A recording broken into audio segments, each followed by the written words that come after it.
Good morning.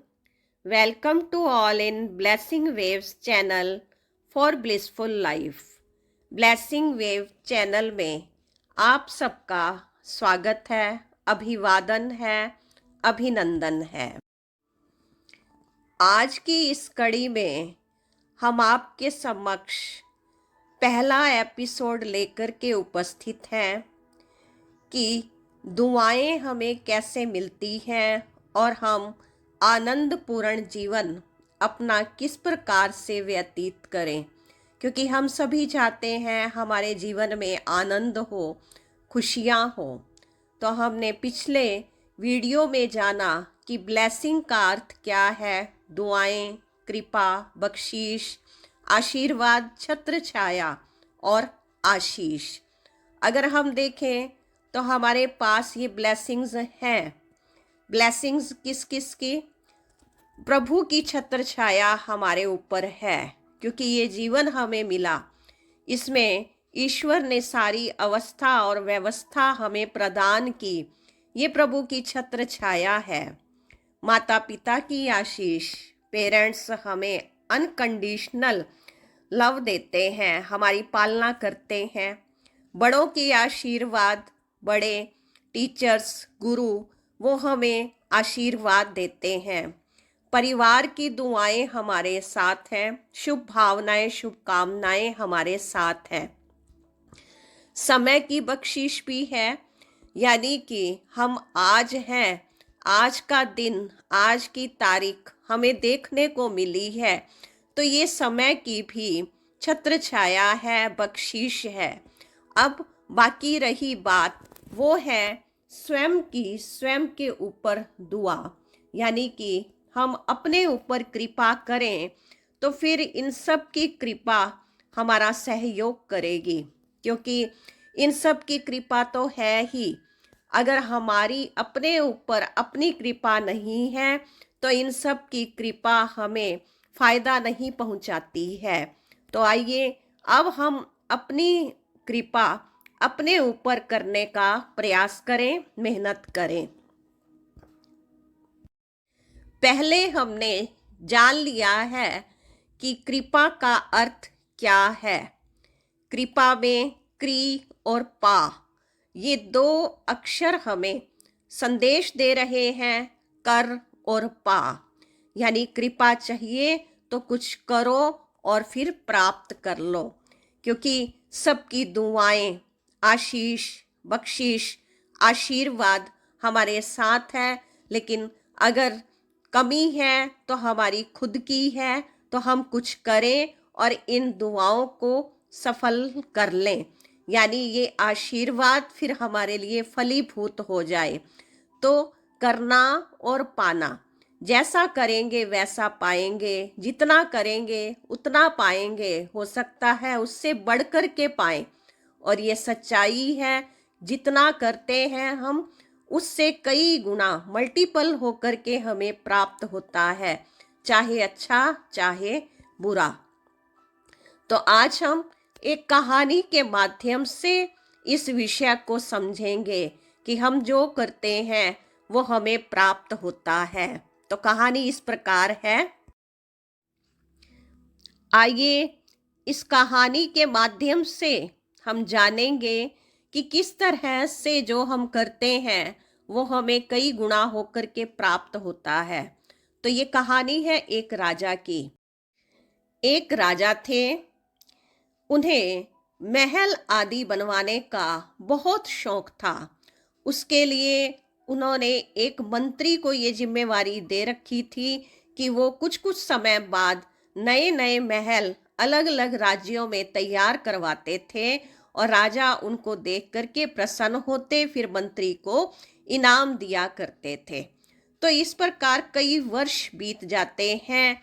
तो क्या होता है कि राजा मंत्री को ऐसा आदेश देते हैं कि वो अच्छे से अच्छा, पूरी नवीनता के साथ महल बनवाया करे, क्योंकि कई कई बार हम देखते हैं कुछ हम तैयार करते हैं तो उसमें कोई थोड़ी कमी रह जाती है, तो वो हम अगली बार में उसे पूरा कर लेते हैं। तो इसी प्रकार ही वो मंत्री भी ऐसे ही करता था कि जो पिछले महल में कुछ कमी उसको दिखती थी तो वो अगले महल में उसे दूर करके उसे और अच्छा बनवाने की कोशिश करता था।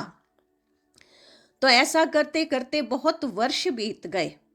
तो अब जो कमियां रहती थी वो भी पूरी होते होते अब तो ऐसा महल बन रहा था कि कोई भी कमी उसमें दिख नहीं रही थी। राजा की यह विशेषता थी कि वो हमेशा मंत्री को कहते थे कि उसमें अच्छे से अच्छा मटेरियल लगाए। तो इस प्रकार कई महल तैयार हो चुके थे, लेकिन महल बनवाते बनवाते मंत्री के मन में थोड़ा बेईमानी का विचार आ जाता है और वो अच्छा मटेरियल नहीं लगवाता। वह उसमें ज्यादा अच्छा सामान नहीं लगवाता। ऐसा करते करते उसकी बेईमानी का यह जो संस्कार था वो बढ़ता जाता है और उधर राजा को महल बनवाने की इच्छा भी बढ़ती जाती है। लेकिन राजा को ये पता नहीं चलता है कि मंत्री के मन में कुछ बेईमानी के विचार भी चलते हैं और वो इस बेईमानी का प्रयोग करते हुए महल में वो अच्छा सामान नहीं लगवाता है। तो एक बार क्या होता है कि मंत्री के द्वारा नवीन प्रयोगों के द्वारा बहुत नए डिजाइन का और बहुत सुंदर महल तैयार करवाया जाता है। तो उस महल को देख करके राजा बहुत बहुत प्रसन्न होते हैं।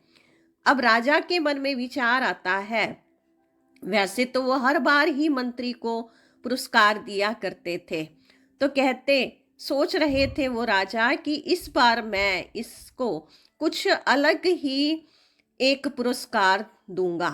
तो फिर वो उस मंत्री को अपने पास बुलाते हैं और कहते हैं कि इस सुंदर महल को बनवा करके तुमने मुझे बहुत प्रसन्न किया है, मैं तुम्हें अब बहुत बढ़िया इनाम देना चाहता हूँ। तो हर बार की तरह मंत्री भी खुश थे।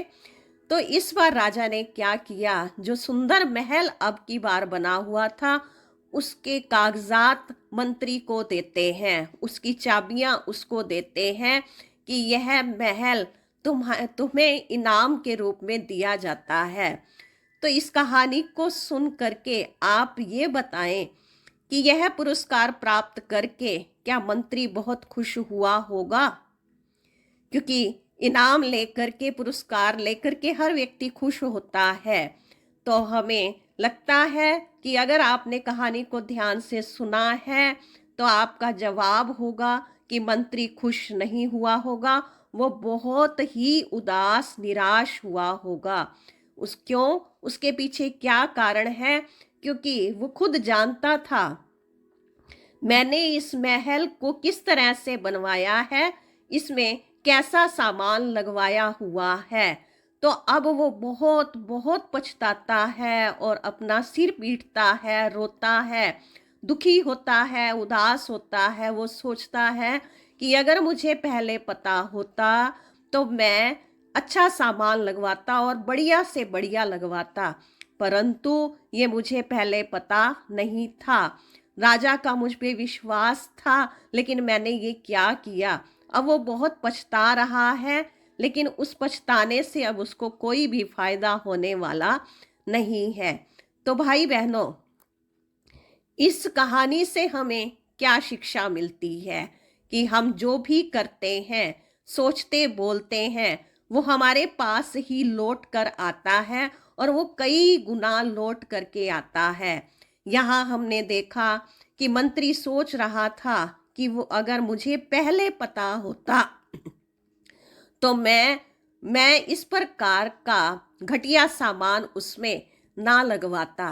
तो ये कहानी हम सबके ऊपर घटित होती है। तो इस कहानी में राजा है परमात्मा और मंत्री हैं हम।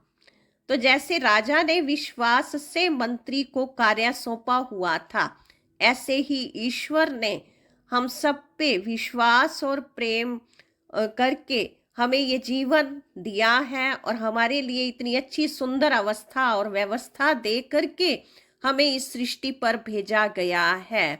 तो आइए हम सोचें कि जो परमात्मा ने हमें ये जीवन दिया है और जो करने के लिए जीवन दिया है, क्या हम उसमें कोई बेईमानी तो नहीं कर रहे हैं कि जो बढ़िया से बढ़िया काम करने वाले थे वो कर रहे हैं, या जैसे मंत्री ने घटिया सामान लगवाया तो या हम उसी तरह से अपने जीवन को कुछ घटिया कार्यों में लगा रहे हैं। तो हम कभी भी ऐसा सोचते नहीं हैं। तो ये शिक्षा हमें मिल रही है कि हम जो करते हैं, जैसा करते हैं, जितना करते हैं, वो सब हमारे पास लौट करके आता है।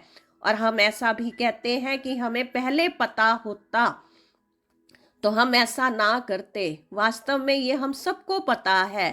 हम जानते हैं कि जो हम करते हैं वही हमारे पास आता है, लेकिन हम इस पर गहराई से विचार नहीं करते हैं। तो आइए हम आत्म विश्लेषण करें कि हमने अब तक क्या जमा किया है। आइए अभी हम आत्म विश्लेषण करते हैं। उसके लिए सभी आंखें बंद कर लें, सीधा बैठ जाएंगे।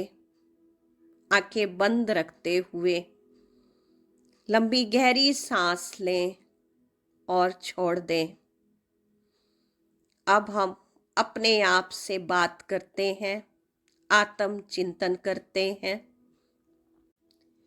कि मैं कौन हूँ और मैं यहाँ पर क्यों आया हूँ।